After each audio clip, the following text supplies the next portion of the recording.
एक और paper leak हो चुका है भाई। इस पेपर को ना लेखपाल नहीं, लीकपाल नाम देना चाहिए। अब उत्तर प्रदेश, ऐसे समझिए उत्तर प्रदेश नहीं, लीक प्रदेश हो गया है। कोई भी एग्ज़ाम हो, पीसीएस से लेकर के होमगार्ड तक, सभी एग्ज़ाम में संदेह बनते हैं, सभी एग्ज़ाम में लीक होने की बात सामने आती है। और सरकार और भर्ती बोर्ड की मिली भगत है, वही घिसा पीटा जवाब तैयार रहता है। कुछ भी कहिए वो तुरंत रिप्लाई देंगे, पेपर लीक नहीं हुआ है। और वैसे भी साथियों, ये समझिए कौन ऐसा चोर है जो एक बार में एक्सेप्ट कर लेगा कि उसने चोरी की है? कोई नहीं करेगा। सेम टू सेम यही चीज़ लेखपाल वाली भर्ती में भी है। भाई तमाम प्रूफ पड़े हैं कि पेपर लीक हुआ है, इसमें क्या साक्ष्य चाहिए? जैसे 12 बजे पेपर समाप्त हो गया, अभ्यर्थी 2 बजे निकल रहे हैं, अभ्यर्थी 1 बजे निकल रहे हैं। कुछ जगह ऐसे दावा किए जा रहे हैं कि टेलीग्राम चैनल पर पेपर आउट होने का दावा किया गया। ये भी चीज़ है। इसके अलावा के साथ कुछ ऐसे भी दावे किए गए कि कुछ पुलिस की ड्रेस में स्मार्ट वॉच की सहायता से पेपर सॉल्व कर रहे थे। भाई इतना होने के बाद तो एकदम स्पष्ट है कि पेपर लीक हुआ है। अगर ऐसा नहीं है तो फिर भर्ती बोर्ड को तुरंत संज्ञान लेना चाहिए। भाई अभ्यर्थियों ने बात बताई, पता चला, तुरंत संज्ञान लेना चाहिए। और जिन जिन कॉलेज से ऐसी न्यूज़ आई है वहाँ पे आप सीसीटीवी फुटेज देखिए, है ना। अगर कुछ भ्रामक पाया जाता है तो तुरंत उनके ऊपर कार्यवाही कीजिए। लेकिन करेंगे क्यों भाई? बैठे तो इनके ही लोग हैं, करना है नहीं। अब वापस से ना विडंबना ये है कि स्टूडेंट्स के ऊपर एफआईआर की जाएगी, पहली बात। और दूसरी बात कि स्टूडेंट्स एग्जाम दे, स्टूडेंट साबित करे कि लीक हुए। ये समझो यार, कम से कम इतना सोचना चाहिए कि स्टूडेंट्स का आपने मोबाइल जमा करा लिया, है ना। जाते ही मतलब 9:30 बजे से पहले उसका मोबाइल जमा हो गया, क्योंकि 9:30 बजे एंट्री बंद है। लास्ट बच्चा जो एंट्री किया होगा उसने भी 9:20 पर मोबाइल जमा कर दिया था। 9:20 पर मोबाइल जमा करने के बाद भी अगर अभ्यर्थी एग्ज़ाम सेंटर से बाहर निकल करके किसी दूसरे का मोबाइल लेकर के वीडियो बना करके ये अगर दावा कर रहे हैं कि लीक हुआ है, तो फिर मतलब पूरा पूरा संदेह में है।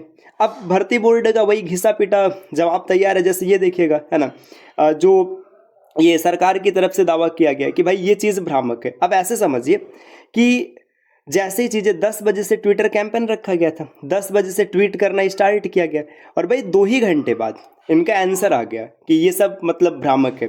इसका मतलब ये है कि आपने पहले ही तैयार करके रखा था कि जैसे ही स्टार्ट होगा हम तुरंत वो कर देंगे। ऐसी कौन सी जांच है यार कि आपने 5 मिनट में कर लिया, है ना।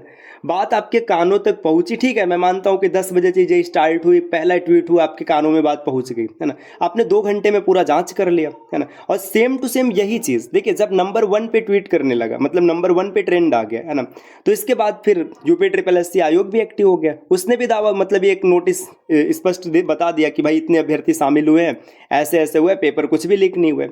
मतलब कैसे ये, यही चीज़ ना यूपी ट्रिपल एस सी आयोग, बस यही चीज़ ना यूपी ट्रिपल एस सी स्पष्ट कर दी कि कैसे उसने 3 से 4 घंटे में पूरी जांच कर ली। भाई 3 से 4 घंटे में आपको अपने अधिकारियों को आदेश देने में लग जाएगा। और उत्तर प्रदेश के सरकारी कर्मचारी कब से इतने फास्ट हो गए हैं कि जैसे ही उनको आदेश मिला 10 मिनट के अंदर उन्होंने जांच करके रख दिया। भाई 2 घंटे का पेपर था, अगर आप सीसीटीवी फुटेज भी पूरा देखते ना तो कम से कम 2 से ढाई घंटा समय लगता। लेकिन कुछ नहीं, सब वही घिसा पिटा पुराना सा जवाब तैयार है। तो भाई आयोग और सरकार दोनों समझ ले कि हम अभ्यर्थी अब शांत रहने वाले नहीं हैं। मैक्सिमम आप ये कर सकते हैं कि एफआईआर कर सकते हैं, जेल में डाल सकते हैं, डाल करके आवाज़ों को दबाया जा सकते हैं। लेकिन जिस चीज़ को जितना दबाएंगे ना, वो चीज़ एक दिन उसी तरीके से ब्लास्ट होकर वापस आएगी। तो सरकार से निवेदन है, आयोग से निवेदन है कि हम अभ्यर्थी हैं भाई, हमको कुछ और नहीं चाहिए, हमको प्रॉपर रोजगार चाहिए। और हम भी मतलब ऐसा नहीं है कि मतलब सीधा कह रहे हैं आपसे भीख मांग रहे हैं कि हमको रोजगार दे दीजिए। हमने पढ़ाई की है, हमारे अंदर योग्यता है, हम योग्यता के आधार पर रोजगार लेना चाहते हैं। ठीक है, आप जिनको लगता है ना कि मतलब योग्यता नहीं है, तो जो अभी सेलेक्टेड है ना, ये चीज़ आप चाहे जिस तरीके से समझिए, जो सेलेक्टेड है, जो पेपर बना रहे हैं, जैसे यूपीएसआई के ऊपर ही बात कर लेते हैं। जिन लोगों ने पेपर बनाया था वो भी अगर एग्जाम दे ले और 150 प्लस स्कोर अगर उनका बन जाए सबका, तो मैं मान लूंगा कि भाई हम लोग पढ़ने में कमजोर हैं। ऐसा नहीं है। वो जो पेपर पूरा बनाए हैं ना, अगर 10 दिन बाद उनसे भी सॉल्व कराना हो तो फिर पूरा नहीं कर पाएंगे। और यहाँ पे कट ऑफ लग रही है 148 की डीबीपीएसटी की, है ना, वो फाइनली होते होते 155 आएगी। लेखपाल में साफ साफ दिख रहा है कि लीक हुआ है। अगर नहीं है तो फिर स्पष्ट करो, अभ्यर्थी इतने अशांत क्यों हैं, उनको शांत करना भी आपकी जिम्मेदारी है। तो इस पर भाई आवाज़ दबनी नहीं चाहिए, ज़्यादा से ज़्यादा आवाज़ उठाना है और इस बार न्याय लेकर के रहना है, नहीं तो ऐसे देखते रह जाओगे। कांस्टेबल का एग्ज़ाम है, उसमें भी यही होगा। कांस्टेबल के बाद जो अन्य एग्जाम है यूपी ट्रिपल एससी के उसमें भी यही होगा, रेलवे ग्रुप डी में भी यही होगा। या अगर आपको आवाज़ नहीं उठाना है, शांत बैठना है, तो छोड़ दो, तैयारी ही छोड़ दो, सब कुछ न्यूट्रल हो जाएगा, न तैयारी करोगे न ये चीज़ देखना पड़ेगा और न ही ऐसी नौबत आएगी।